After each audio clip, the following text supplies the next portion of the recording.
Hello buddies. కూరల్లో వేస్తే తీసి పక్కన పెట్టేసే కరివేపాకు మన శరీరానికి ఎన్నో ప్రయోజనాలు ఇస్తుంది. అవేంటో ఈరోజు వీడియోలో తెలుసుకుందాం.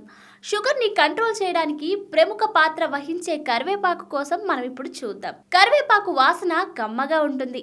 ఇది ఆహారం రుచిని రెట్టింపు చేస్తుంది.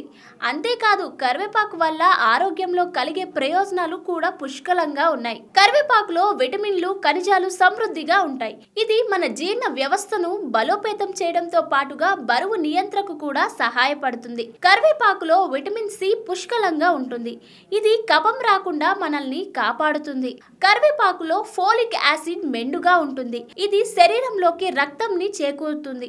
రక్తంలో గ్లూకోజ్ స్థాయి తగ్గినప్పుడు కరివేపాకు నమిలితే కంట్రోల్ అవుతుంది. దీనిలో యాంటీ బ్యాక్టీరియల్, యాంటీ ఫంగల్ గుణాలు జీర్ణ వ్యవస్థను బలోపేతం చేస్తాయి. దీనిలో vitamin C, vitamin B, vitamin E పుష్కలంగా ఉండడం వల్ల కంటి చూపును పెంచుతుంది. ఐ ఇన్ఫెక్షన్స్ వంటి వ్యాధుల నుంచి కూడా మనల్ని రక్షిస్తుంది. దీనిలోని యాంటీ ఆక్సిడెంట్స్ జుట్టు రాలడాన్ని తగ్గిస్తాయి. కరివేపాకు ప్రీ రాడికల్స్ నుంచి చర్మ నష్టాన్ని రక్షించడానికి సహాయపడుతుంది. చర్మంపై కనిపించే ముడతలను తగ్గించడానికి కూడా ఎంతగానో సహాయపడుతుంది. రక్తంలో ఉన్న చక్కెర స్థాయిని కరివేపాకు నియంత్రిస్తుంది. సో చూసారు కదా కరివేపాకు తీసుకోవడం వల్ల ఎన్ని బెనిఫిట్స్ ఉన్నాయో. సో తప్పకుండా మీ లైఫ్ స్టైల్లో కూడా కరివేపాకు మీ డైట్లో యాడ్ చేసుకోండి. మరికొన్ని ఇన్ఫర్మేటివ్ హెల్త్ వీడియోస్ కోసం చూస్తూనే ఉండండి max TV. Please like, share and subscribe. Thank you.